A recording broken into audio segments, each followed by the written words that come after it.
assim, eu posso te falar que eu cansei de contratar pessoas que podiam não ter o maior fit técnico, talvez não era 100% ali, bem menos até, mas a vontade que a pessoa demonstrava, o interesse e, obviamente, alguns cases que ela trazia ajudavam muito na hora da gente tomar a decisão, tá? Então pode ser um fator que diferencia numa tomada de decisão entre 2, 3 candidatos finalistas.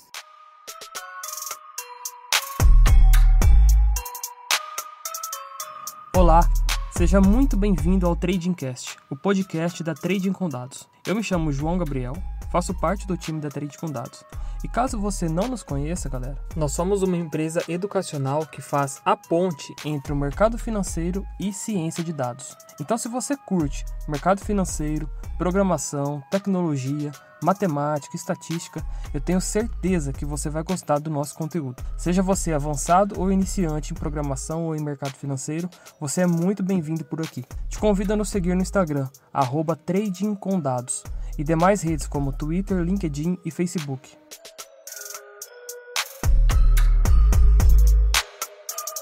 Imagine se você pudesse receber conselhos de quem já atua diretamente no recrutamento de profissionais de tecnologia. É justamente isso que trazemos para vocês nesse episódio do TradingCast. Durante nosso recente evento chamado PMF Week, tivemos a honra de entrevistar o Fernando Moser.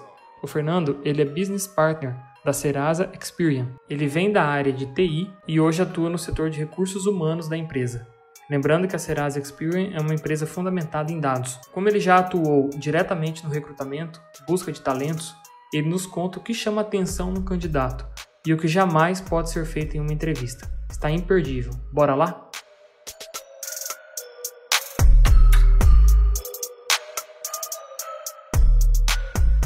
Vamos para a nossa participação especial, né? Falando sobre vagas. Vamos chamar o nome dele, ver se ele está por aí. Quem está preparado aí para ouvir a palestra de quem faz essa área acontecer? Para falar, então, de como aumentar as chances em processos seletivos, o que eu devo fazer, o que eu não devo fazer, como que eu posso me vender melhor e garantir ali que o meu perfil vai ser visto, que eu vou ser chamado para uma entrevista. Para falar sobre isso, vamos receber o Fernando Moser, ele que é um especialista aí da área, né? Por muito tempo trabalhou na parte de contratação de profissionais de tecnologia, de profissionais de dados, de programação. Ele sabe melhor do que ninguém quais são as características aí, o que ele está procurando. Pessoal, esse é um conteúdo riquíssimo, hein? Vocês não vão encontrar em lugar nenhum. Fala, Fê, tudo bem? Você nos ouve? Fala aí, pessoal, tudo bem? Boa noite. Sou Sucimvi. Boa noite, Fernando. Tudo bem, Arthur? Pô, ficou lisonjeado aí com assunto riquíssimo, hein? Acho que você está superestimando um pouco. Cara, eu vejo você como uma absoluta referência nessa área, né? Um profissional aí que já contratou várias pessoas-chave de sucesso no mercado financeiro, não à toa que a gente te chamou aqui. E para começar, cara, tradicionalmente, como a gente faz aqui, né, com os nossos convidados, passar a bola para você, conta um pouquinho para o pessoal aí, rapidinho sobre a sua trajetória, o que é que você faz, o seu cenário hoje, e aí a gente vai lá para as perguntas. Boa, vamos lá. Acho que tentar resumir um pouquinho aqui da minha carreira. Eu atualmente sou Business Partner de RH na Serasa Experian. Para quem não sabe, o papel do Business Partner é basicamente fazer uma interface entre áreas de RH e áreas de negócios, desde produtos, tecnologias, analytics. Então, a gente faz um meio de campo entre essas estruturas. Eu sou engenheiro de formação, acho que como a maioria dos engenheiros, eu nunca atuei com engenharia de fato.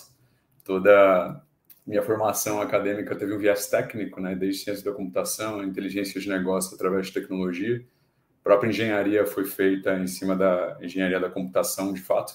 E eu comecei a carreira como desenvolvedor, isso lá em 2010. Trabalhava muito com back-end, era desenvolvedor .NET, em uma varejista inglesa no exterior. E aí, quando eu voltei para o Brasil, eu entrei no Serasa Experian para trabalhar com desenvolvimento. Em certo momento, surgiu a oportunidade de mesclar um pouco dos conhecimentos técnicos que eu tinha com uma parte mais voltada para a área comercial. Então, eu oferecia consultoria a empresas e também ajudava no recrutamento de profissionais. Foi essa virada de chave que abriu portas para mim na XP, isso lá em 2018, no final da fase de startup. Daí a gente passou por abertura de capital, a empresa passou por um momento de hypergrowth. Quando eu entrei, tinha acho que menos de 200 pessoas. Quando eu saí, a empresa já estava com mais de 1.400. E aí, após alguns anos, eu retornei para a Experian, não mais em tecnologia, mas já dentro da RH. Então, passei por recrutamento por alguns anos, isso também na XP. trabalhei com People Analytics e hoje eu faço essa interface com as áreas de negócios, olhando principalmente para produtos de tecnologia e Analytics. Acho que de forma resumida é isso. Sensacional, cara. Conta um pouquinho para a gente hoje como que é a sua atuação, mais no detalhe, assim, das atividades que você faz e tal. Boa. O papel do Business Partner, ele, acho que como essencial, é que ele conheça muito do que a estrutura de negócio tem como principal assunto, ou como mais latente na empresa. Vamos tomar como exemplo a Experian. A Experian é uma empresa de dados, uma empresa que trabalha com segurança da informação, tem um pezinho ali no mercado financeiro também, e tem olhado cada vez mais para a tecnologia.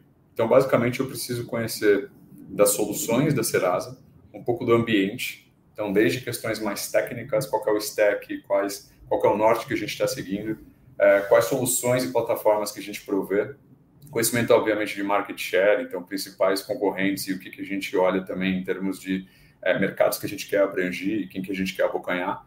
E, obviamente, a gente trabalha com toda uma análise competitiva, análise de mercado, a gente também auxilia nas contratações junto com o time de Talent Acquisition, mapeando talentos, e a gente faz atração, desde talentos que podem ser interessantes para a gente desenvolver um negócio ou uma área, até atração para, eventualmente, se bobear, a gente conseguir enfraquecer um concorrente.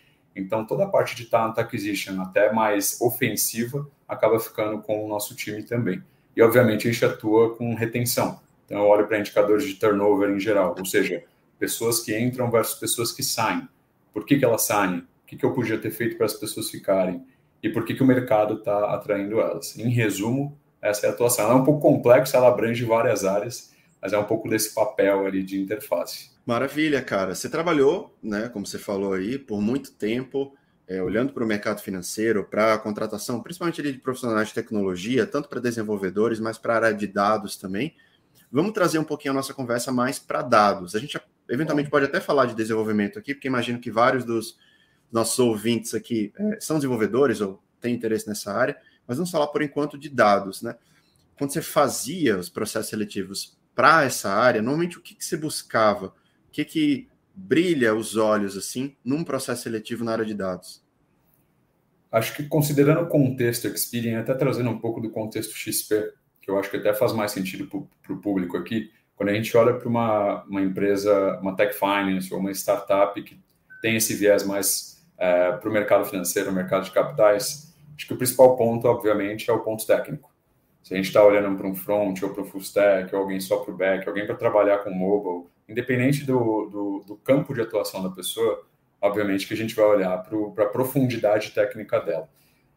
Tão importante quanto a profundidade técnica são os soft skills, que é algo que o mercado tem olhado cada vez com mais atenção.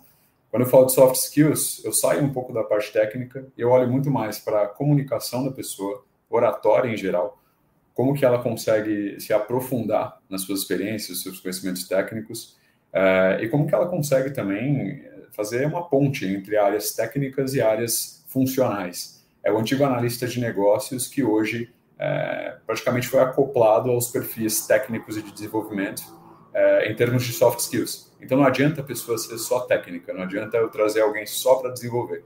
Cada vez mais o mercado tem buscado pessoas que também consigam conversar, expor seus pontos, explicar, tanto para públicos, obviamente, técnicos, quanto para públicos mais leigos, pessoas da área de negócio, pessoas do financeiro, pessoas de outras estruturas mais corporativas ali.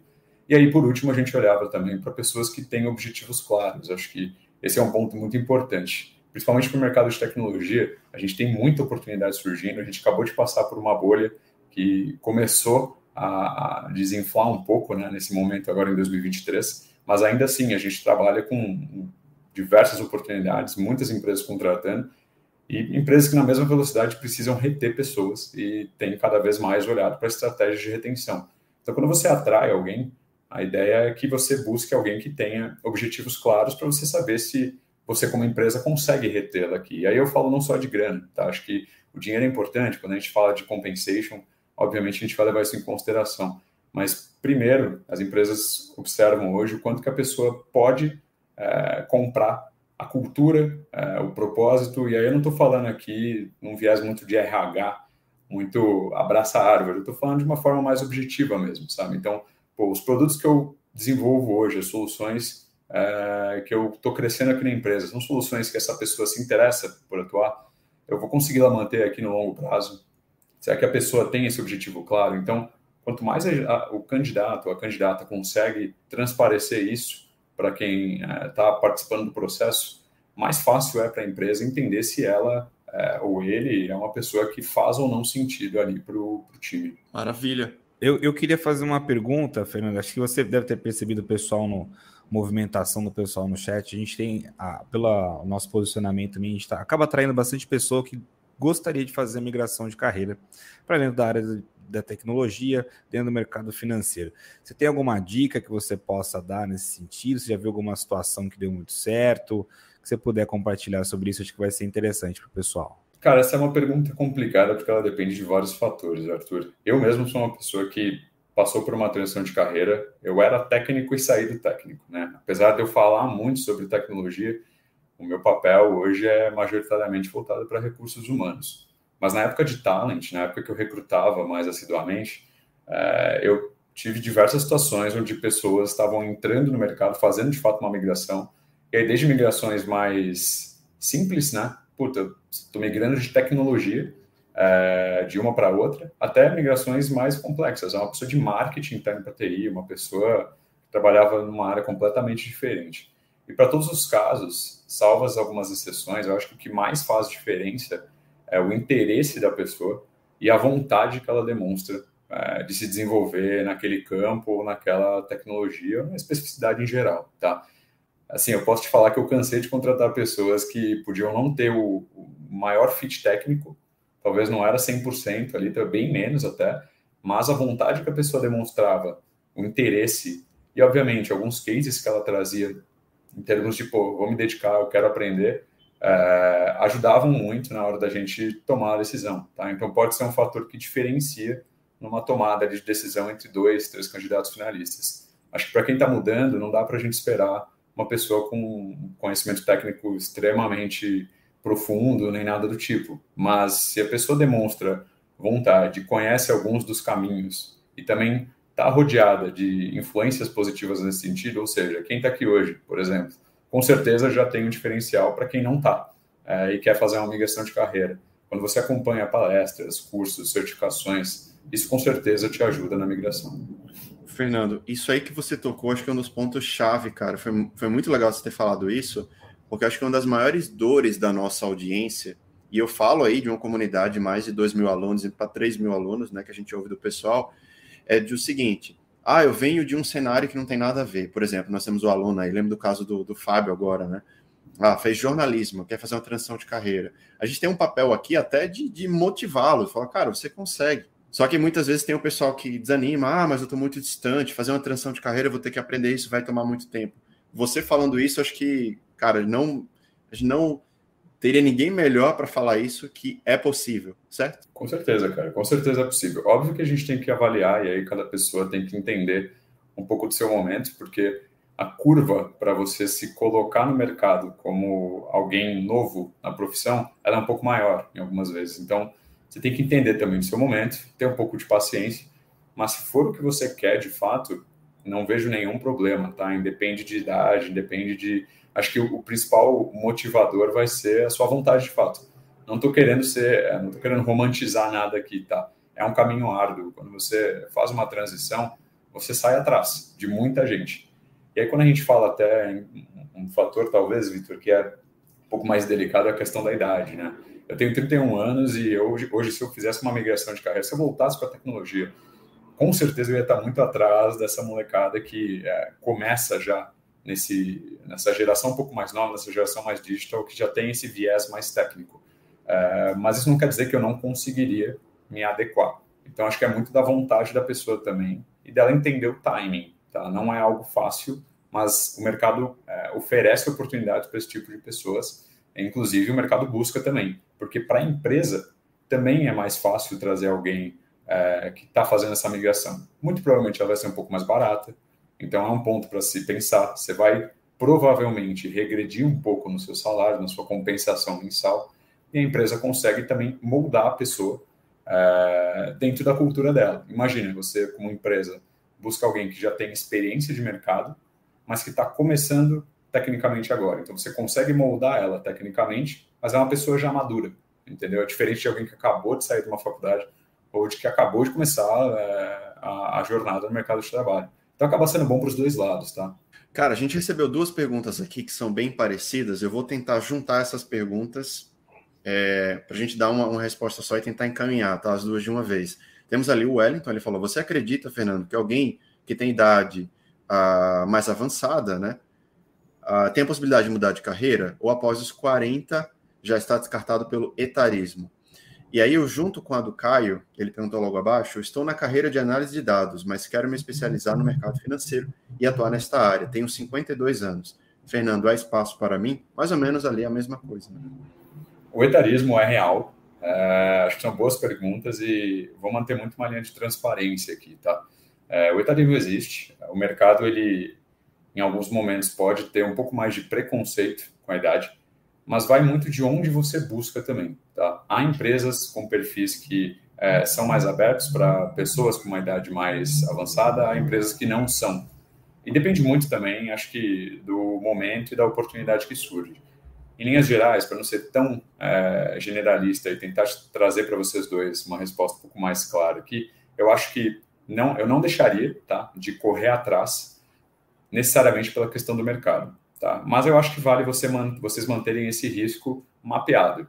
Ou seja, vai ser um pouco mais difícil. A probabilidade é maior de ser um pouco mais difícil, mas isso não significa que vocês não vão conseguir. Na própria XP, na época de startup ainda, menos de 200 pessoas, a gente cansou de contratar pessoas que estavam em migração de carreira que já tinham uma idade mais avançada. Hoje, no time de People Analytics da Experian, a gente tem uma pessoa de 62 anos, que trabalha com desenvolvimento também.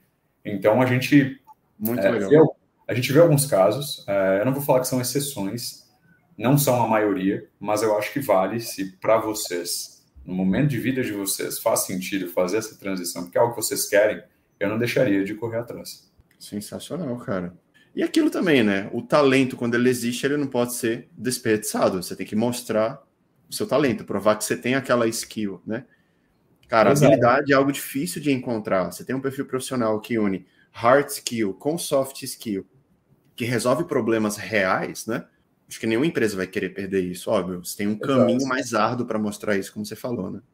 E outra, a empresa, a pessoa pode não ter tanto conhecimento técnico naquele momento, mas muito provavelmente ela tem bastante experiência de mercado e de vida, e isso contribui muito para o mundo corporativo. O mundo corporativo hoje, e aí falando no geral, ele tem um jogo ali que é um pouco mais político, mas a experiência de vida conta muito. Saber com quem se conectar, quando falar, como se posicionar, tudo isso impacta. Então, esses são pontos que a gente tem que, e um RH bom precisa considerar, além de questões majoritariamente técnicas. Pessoal, eu queria trazer uma nova pauta aqui, ainda nisso que a gente está falando, mas inverter um pouco aqui o cenário, tá? A gente está falando aqui, né? Começamos a pauta buscando qualidades, atributos que normalmente você procura e que fazem ali com que a pessoa, com que o candidato, ele ganhe mais pontos, vamos dizer, entre aspas. Vamos inverter um pouco agora a situação. O que eventualmente num processo seletivo, e aí, Fernando, vamos pensar numa forma um pouco mais ampla, não só no processo em si, por exemplo, cara a cara com o candidato, mas eventualmente no currículo dele, alguma atitude, o que a pessoa não deve fazer, o que eventualmente ela faz e reduz as chances, o que você acha que o pessoal deve evitar? Boa, ótima pergunta, Vi. Trazendo um pouco da minha rotina quando eu trabalhava com atração de talentos. A gente utilizava muito o LinkedIn, obviamente, mas a gente também olhava para algumas comunidades mais técnicas, né? Principalmente o Git, tá? Mas vamos aqui olhar para o LinkedIn, que eu acho que é o que abrange a maioria das pessoas. Perfis que abordam 1000 tecnologias, que têm 15 especialidades diferentes e que trabalham em várias áreas, a gente acaba descartando de cara. Por quê? Isso mostra que a pessoa, muito provavelmente, ela pode até conhecer bastante de vários assuntos, mas a probabilidade dela se aprofundar em algum assunto é muito menor do que alguém que já tem um objetivo mais claro ali no perfil, no currículo, ou enfim, independente da plataforma. Então, a gente, de cara, já descartava perfis que eram extremamente generalistas, tá? Isso desde perfis mais técnicos, até quando a gente olhava para gestão de projetos, de produtos, soluções, plataformas, etc.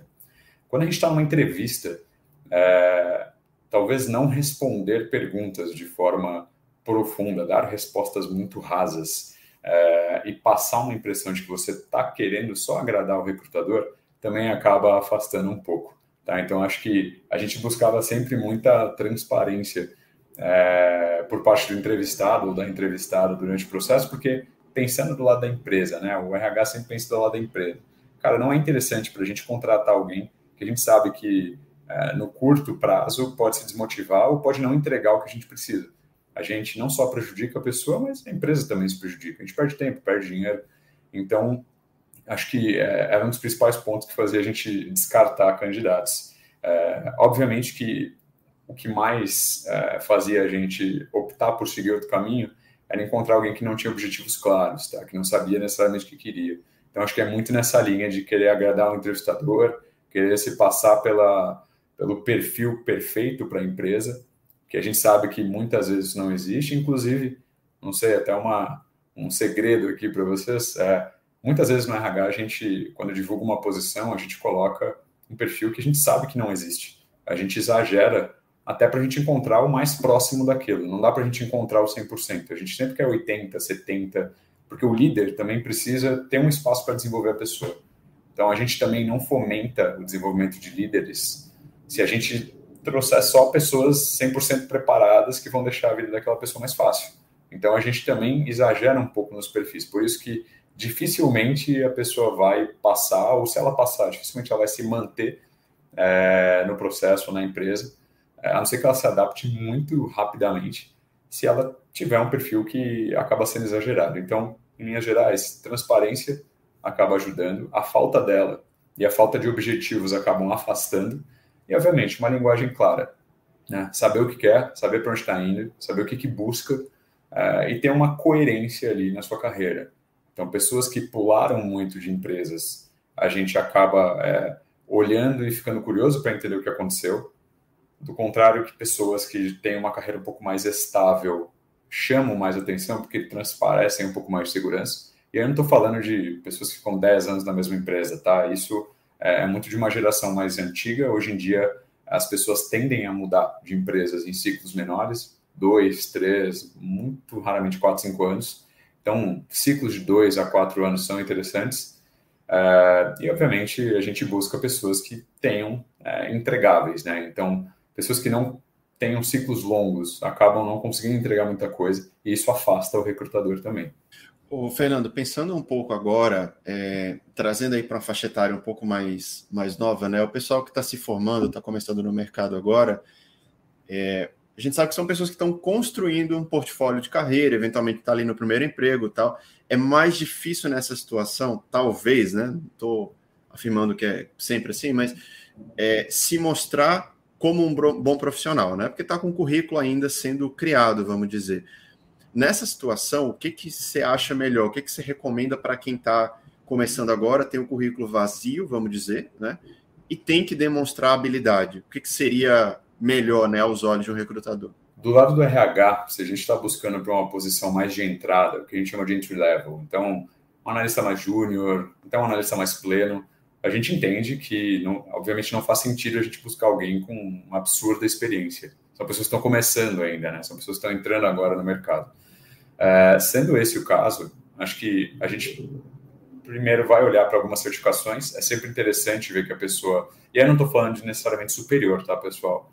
Até para desmistificar algo aqui, faculdade, eu considero importante, eu cursei, mas hoje para o mercado, principalmente de tecnologia, não é algo essencial. Tá? Você vai encontrar empresas que são um pouco mais conservadoras nesse sentido, mas a maior parte do mercado, principalmente para o público mais novo hoje, é muito, muito flexível nesse sentido. Tá? É muito mais interessante para a gente ver em um perfil alguma certificação, até algum case da pessoa, um código que ela desenvolveu em casa, uma pequena solução ali, do que necessariamente uma formação, porque a gente busca experiência mais voltada para a prática, menos teórica. Posso falar da minha faculdade. Eu fiz uma graduação, 2 pós, e nas 3 formações, todas tiveram matérias e uma grade muito mais teórica, pouco aplicada a prática, de fato. A gente olha hoje para o mercado muito mais buscando pessoas que já tenham uma adaptabilidade maior e uma prática, sendo mais júnior, uma prática individual própria ali, um case próprio feito em casa, tá? Então, a gente, de fato, não vai ligar muito para as experiências, contanto que a pessoa demonstre, obviamente, a adaptabilidade e o interesse também em buscar certificações e conhecimento no mercado. Eu queria pegar algumas perguntas da audiência aqui, porque eu achei muito interessante. A primeira é essa do Clayton aqui. Boa noite, pessoal. Como vocês avaliam a oportunidade de atuação em dados fora do eixo Rio-São Paulo? Isso é algo que vocês normalmente procuram, profissionais? Tem essa procura também por fora? Cara, a gente tem, e aí eu vou de novo trazer um pouco do contexto XP, mas também aplicado a Experian, tá? Nossos principais pools hoje na busca de profissionais são no Nordeste e no Sul, tá? A gente encontra alguns perfis também no Norte. Centro-Oeste a gente tem uma oferta um pouco mais baixa, mas principalmente Nordeste e Sul. São regiões onde a gente encontra profissionais extremamente bem preparados, porque normalmente no mercado local, como ele é um pouco mais complicado, a pessoa precisa se provar um pouco além da média para chamar a atenção de mercados mais aquecidos. Então a gente olha para perfis, por exemplo, no Recife, que a chance deles já terem uma formação legal, demonstrarem interesse, já terem participado de hackathons, já terem participado de algum processo, são maiores e muito provavelmente eles vão ter um fit legal aqui em termos técnicos, tá? São pessoas que comprovadamente a gente já trouxe e já vingaram bastante na empresa. Óbvio que, quando a gente olha para o mercado mais aquecido vai ser sempre no eixo Rio-São Paulo, e eu vou até tirar um pouco o Rio e colocar mais Minas, tá? Principalmente São Paulo e depois talvez Minas para tecnologia. O Rio hoje não está tão aquecido. Mas quando a gente fala para busca, a gente busca, e empresas que não olham para Nordeste principalmente, estão muito atrás, tá? Do Nordeste saem os melhores desenvolvedores, os melhores engenheiros, os melhores analistas dos processos que eu já toquei, que eu já participei. Tá. Olha aí, pessoal que está de olho aí, eventualmente, numa migração ou para São Paulo, para empresas daqui, né, do eixo, como ele falou. Tá aí, ó. Janaína até falou. Pura verdade, aqui no Piauí não temos tantas oportunidades na área. Eu sei bem como é que é, né? Eu venho do Rio Grande do Norte. Eu sei que lá era bastante difícil. É difícil ainda. Cara, tem uma pergunta aqui do André que eu achei muito interessante. Cara, essa é muito interessante, Fernando. Não sei se isso impactou em algum momento, você já vislumbra algum impacto, mas ele perguntou o seguinte: você imagina que o uso, né, de modelos, Large Language Models, tipo o ChatGPT, podem impactar o processo de recrutamento? Se sim, aspectos positivos, negativos de um possível impacto. Cara, ótima pergunta e com certeza, tá? Tanto é que a Experian com certeza impactam, tá? A Experian, na semana passada, bloqueou o acesso a todas as AIs mais comuns de mercado aí, porque muita gente estava utilizando até para apresentações, enfim, muito para o dia a dia ali, e como que isso impacta o RH e o recrutamento, principalmente. Acho que para o lado da empresa, né? Hoje a gente tem a possibilidade de desenvolver alguns chatbots que consigam tocar uma entrevista ou minimamente fazer uma validação não só rasa ou primária, mas até mais profunda e técnica do que muitas áreas de TA, Talent Acquisition. Na maior parte das vezes, os times de TA, quando a gente olha para recrutamento em geral, são compostos por pessoas formadas em humanas, então necessariamente psicologia, administração, e elas carecem de conhecimento mais técnico. É muito difícil você encontrar um RH técnico, um time de Talent Attraction técnico. Aí entra a AI. Com certeza a inteligência artificial consegue ajudar nesse sentido, consegue trazer esse aprofundamento, e olhando para o lado do RH, isso muito provavelmente vai enxugar um pouquinho os times de atração, tá? Por isso que, de novo, o que importa muito é a questão do soft skill, é a questão da comunicação, de como você... Porque não importa você só ter o conhecimento técnico, mas como que você, como TA, como você do RH, conversa com um público técnico, como que você conversa com um público mais novo, um público mais velho, como que você adapta a sua oratória. Isso a AI ainda está desenvolvendo, então acho que a gente tem um diferencial nesse sentido. Tá? Quando a gente olha para o lado do mercado, né, do candidato, enfim, da pessoa que está buscando uma oportunidade, Eu acho que para tecnologia, talvez para tarefas mais operacionais e repetitivas, sim, a gente pode ter um impacto forte ali de maior escassez. A gente pode enxugar um pouco as oportunidades, porque você acaba automatizando uma tarefa e você limpa muito a sua folha, o seu floating ali voltado para pessoas, né? Então, acaba sendo muito bom para a empresa. Mas eu acho que ainda para desenvolvimento, onde a gente usa muito, não só a lógica de programação, mas principalmente a nossa lógica, raciocínio, algorítmico mesmo, eu acho que ainda vai levar um tempo, tá? As ferramentas de AI, pelo menos no RH, quando a gente discute isso nos fóruns aqui da Experian, apesar de serem incríveis e ajudarem a gente a redigir um e-mail, montar uma apresentação, acho que tarefas mais básicas, até, criar um modelo 3D, eu sei que a gente consegue, mas para um dia a dia, talvez, eu acho que elas ainda não estão maduras o suficientes. No médio prazo estarão, talvez até no curto, tá? Eu acho que esse crescimento da AI vai ser exponencial e o RH tem olhado muito para isso. Então, a tendência, eu estou te falando agora, tá? Mas daqui a 3, 4 anos, até menos talvez, o cenário pode ser completamente diferente. Tem alguns aspectos mais sutis, talvez, da interação humana que ainda não consegue pegar, né? E aí precisa de um olho humano realmente ali para interagir com a pessoa, mesmo que seja uma interação via Zoom, por exemplo, né? Mas Exato. Que hoje essas AIs, elas não conseguem. Tem uma dúvida aqui do Leandro, que eu acho que pode ser a dúvida de muita gente que procura aqui a trading com dados, eventualmente para uma transição de carreira e tal, o pessoal de longe aqui de São Paulo, né, do Norte, Nordeste, etc., que eu acho interessante, cara, que ele falou assim, como você avalia o mercado para trabalho remoto? Como está hoje? Cara, tá tão agressivo e aquecido quanto o mercado tradicional, tá? Na minha experiência, as empresas que não se adequam à flexibilidade do trabalho remoto vão ficar muito para trás. Vou te falar da Experian. A Experian é uma empresa, né, Serasa, né, o pessoal conhece como Serasa, uma empresa majoritariamente tradicional, paternalista. Ela mesma acabou se abrindo para essas possibilidades, porque ela entendia que no mercado global, e vamos falar aqui do mercado nacional, aqui em termos de Brasil, a gente sairia muito atrás. Tanto em custos para a empresa, para você manter um escritório, para você pagar a conta de luz do escritório, manter aluguel de andar, tudo isso impacta, até para você expandir a sua zona de busca. Como eu falei, eu vou buscar profissionais no Nordeste, eu sei que o pool ali é muito mais técnico e às vezes eu consigo até encontrar pessoas mais baratas em relação ao mercado mais aquecido de São Paulo. Não são todas as pessoas que vão topar vir para cá. Eu preciso não só ter onde buscar, mas ter possibilidade de mantê-la aqui com a gente.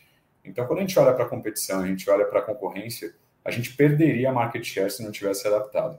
Em resumo, na minha visão, as empresas que não olham para isso hoje, com certeza saem atrás, tá? E aí eu estou falando, obviamente, de trabalho remoto, trabalho híbrido, algumas funções, talvez ainda muito operacionais, tenham uma oportunidade menor para trabalhar no remote, mas na sua grande maioria, principalmente quando a gente fala de tecnologia, eu vejo como um mercado aquecido e em ascensão.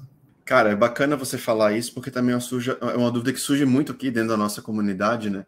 Porque, aparentemente, a gente olhando dentro do mercado financeiro, você pega empresas menores, né? E o mercado financeiro é muito cheio disso. Então, por exemplo, você tem family office, você tem asset e tal, você tem empresas talvez de um cunho um pouco mais tradicional. O que a gente vê, na verdade, é a redução do home office. Então, assim, eles até permitem, mas aí, por exemplo, tem 2 dias que você tem que estar lá presencial e tal.